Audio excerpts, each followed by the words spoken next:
where, when the grid is dead, the streets are frozen tombs, and your furnace is just expensive scrap metal. The power grid just collapsed under the weight of a polar vortex that turned your city into a frozen graveyard. No warning, no backup, just the sound of your furnace dying mid-breath and the lights flickering out like hope itself. Outside, the temperature is dropping faster than your phone's battery, which is also dead, by the way. Inside, your modern heated palace is about to become a walk-in freezer with furniture. The pipes will freeze, the food will rot or freeze solid. And hypothermia? That's not a threat for tomorrow, that's a threat for tonight. Every winter, blackouts kill people. Not from starvation, not from looters, from the cold. And from the stupid things desperate people do to fight it, like firing up a gas oven indoors or running a generator in the garage until the carbon monoxide turns their brain into soup. No worries, we're surviving this blackout with science, scraps, and a little bit of controlled chaos. Step 1. Pick your fortress and seal it like a tomb. You don't heat a whole house when the power's dead. That's a fantasy. You heat one room. One small, defensible heat-trapping box where you and your people will huddle like refugees in a bunker. Find the smallest room in your house with the fewest windows. A bathroom, a closet, a windowless bedroom. Doesn't matter if it's pretty, matters if it's small. Small rooms trap heat. Big rooms eat it. Now seal it. Stuff towels, blankets, old clothes, duct tape, garbage bags, anything under the door and around the window frames. You're not trying to make it airtight. You're trying to stop the cold from crawling in like a predator. Every crack is a leak. Every leak is degrees lost. If you have plastic sheeting or even trash bags, tape them over the windows. It's ugly, it's ghetto, it works. You've just made a primitive thermal shelter inside your own home. Congrats, you're now a cave dweller with a mortgage. Step 2, insulate your body like it's the only heater you've got, because it is. Your body is a furnace. Your 98.6-degree biological reactor that burns calories and pumps out heat. But it's also leaking that heat constantly through your skin, your head, your hands, your feet, everywhere. So you'll layer up. Not one thick coat, layers. Thin, loose layers trap air between them, and air is an insulator. Wear a base layer, long underwear, thermal shirt, whatever. Then a middle layer, fleece, hoodie, wool sweater. Then an outer layer, jacket, blanket, sleeping bag. Put on a hat. A huge chunk of your body heat escapes through your skull because your brain is a calorie-guzzling furnace and your head has no fat. Wear gloves. Wear 2 pairs of socks. Wool is king. Cotton is a death sentence when it gets wet. If you don't have enough clothes, wrap yourself in blankets, towels, curtains, old coats from the closet. Look ridiculous. Stay alive. And here's the science. Your body loses heat through conduction, touching cold things. Convection, cold air moving past you. Radiation, heat radiating out into space like a sad little star. And evaporation, sweat. Layers stop convection and radiation. Staying dry stops evaporation. Sitting on something insulated, a yoga mat, cardboard, a pile of clothes, stops conduction from the frozen floor. You're not just wearing clothes. You're building a portable microclimate. Let's talk heat. The safe kind, not the kind that'll kill you in your sleep. And let's get this out of the way right now. Do not use your gas stove or oven to heat your room. I don't care how cold it is. I don't care if your neighbor is doing it.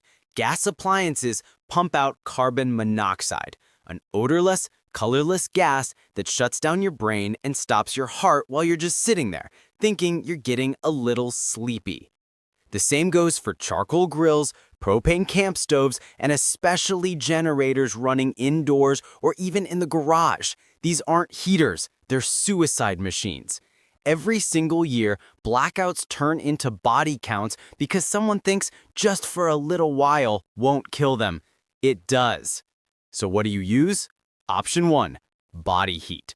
Huddle up. I'm serious. Get your family, your pets, your weird uncle, everyone into that one sealed room and pile under every blanket you own or get into sleeping bags. Shared body heat is free, it's completely safe, and it is shockingly effective. Humans are walking, talking 98-degree space heaters. Use them. Option 2, Safe indoor heaters. If you prepped ahead of time, you have an indoor rated propane or kerosene heater. The key words there are indoor rated. And you still need proper ventilation. Crack a window about an inch. Run it in short bursts to take the edge off, and never ever sleep with it on. These heaters are designed for this situation, but they still produce combustion gases. Respect them or they will hurt you. Option 3. Hot water bottles. Boil water on a camp stove outside or on a small indoor safe burner. Pour it carefully into bottles. Now jeans, old soda bottles, anything that can handle the heat. Wrap them in towels so you don't get burned. Stick them in your sleeping bag or under your blankets. You've just created an instant portable heat source that lasts for hours. Option 4. Candles. A few candles in a small sealed room can raise the temperature a couple of degrees. It's not much, but in a real survival scenario, 2 degrees is the difference between shivering all night and actually getting some sleep. Use sturdy candles in safe holders, and do not leave them unattended. A fire during a blackout is a death sentence. The science here is simple. Heat is energy. Your body makes it. Heaters make it. Candles make it. The goal is to trap that energy in one small room and stop it from leaking out. Insulation plus a heat source plus a sealed space, that equals survival. You won't be warm doing this, but you won't die. And right now, that is the only bar that matters. Now for step 4, water. Because frozen pipes are a catastrophe you can absolutely prevent. When the heat dies, a countdown starts on your plumbing. When water freezes, it expands. And when it expands inside a metal pipe, the pipe explodes. You will come back to a flooded, destroyed house when the power finally clicks back on. So you drip. Go to every faucet in your house and open it to a slow, steady drip. Just a pencil-thin stream. Moving water doesn't freeze nearly as fast. This isn't a guarantee, but it buys you precious time. If you have pipes in the basement, garage, or a crawl space, wrap them. Use towels, old clothes, foam insulation, anything. Even newspaper works. You're just trying to slow the cold down. Now let's talk drinking water. Your hot water heater is holding 40 to 60 gallons of perfectly drinkable water. That's your emergency reserve. To get it, turn off the power or gas to the heater, let it cool down, then open the drain valve at the bottom. Boom! Gallons of clean water. You should also have water stored, a gallon per person per day minimum. If you don't, the second the power goes out, fill your bathtub, your sinks, every pot and bucket you have. City water pressure can fail fast. And if you run out and need to melt snow, do it outside on a camp stove. Only bring it inside after it's melted. Melting snow indoors adds a ton of moisture to the air, which makes the cold feel so much worse and leads to condensation and mold. The science? Water freezes at 32 degrees Fahrenheit. Moving it and insulating the pipes slows that process. And remember, your body needs water to generate its own heat. Dehydration literally makes you colder. This isn't about being comfortable. It's about a checklist for staying alive. Heat, water. You handle these 2 things right, and you'll walk out of this just fine. That's how you win.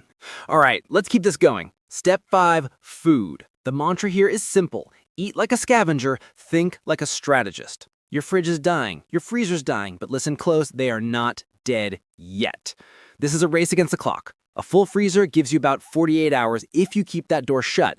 Half full, you've got 24 hours, tops. Your fridge, it's just a glorified cooler now. You've got maybe a day, so you prioritize. You hit the fridge first, the leftovers, the milk, anything that spoils fast. That's round 1. Then you move to the freezer. Now here's a pro move. If it's below freezing outside, you just recruited a new appliance. Move your frozen food into a cooler or a secure box. Congratulations, your backyard is now a walk-in freezer. Just make damn sure no animals can get to it. Once you've worked through all that, you're on to the non-perishables. This is your long-haul supply.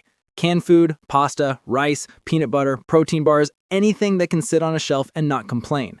If you need to cook, you take it outside. Use a camp stove. Or if you have an indoor safe burner, crack a window for ventilation. Do not turn on your gas stove to heat the house or for long cooking sessions. That's how you get a one-way ticket with carbon monoxide. Here's the science. Your body is a furnace. In the cold, it burns more calories just to keep you from turning into an ice sculpture. So you need to eat more. High-calorie, high-fat foods are your best friends. Nuts, chocolate, peanut butter, this is dense fuel for your internal engine. Next, step 6, light, because darkness is dangerous.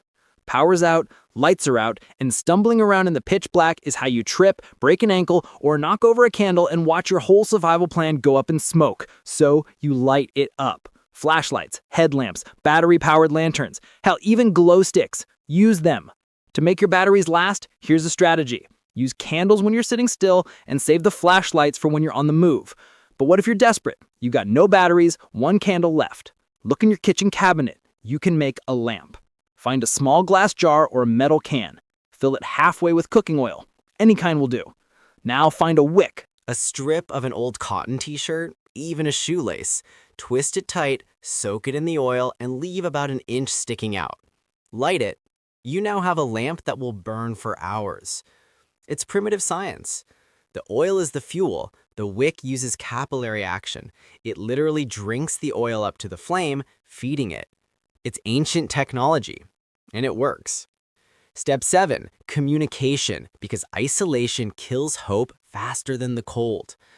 Your phone is a paperweight. The cell towers are down. The internet is a distant memory. You're cut off. If you prepped, you're reaching for your hand crank emergency radio right now. You're tuning into local stations, getting updates on the blackout, finding out where warming shelters are. If you didn't prep, you're in conservation mode. Your phone is for emergencies only. Turn off Wi-Fi, Bluetooth, kill all the apps. Squeeze every last minute out of that battery. Your car charger can give you a boost, but only run the car in short bursts and never, ever in a closed garage. But the most important communication tool you have isn't electronic. It's your own 2 feet. Go check on your neighbors. Knock on doors. Especially the elderly or people with disabilities. Share what you have. Share information. In a blackout, your community is your lifeline. Survival is a team sport. And then, it happens. A flicker. The low hum of the grid returning. The furnace roars back to life. You made it. That sealed room, the layers of clothes, the dripping faucets, the scavenged food, it all worked. You didn't panic. You didn't poison yourself. You didn't freeze. You stared down a citywide blackout in the dead of winter and won, using nothing but scraps, science, and a solid plan. There was no high-tech bunker, no prepper fantasy. It was just you and the knowledge that when the systems we rely on die, you don't have to. You survived. And if the furnace doesn't come back on, you know what to do. You have the skills now. You have the plan. Welcome to the new world, where survival isn't about fighting zombies.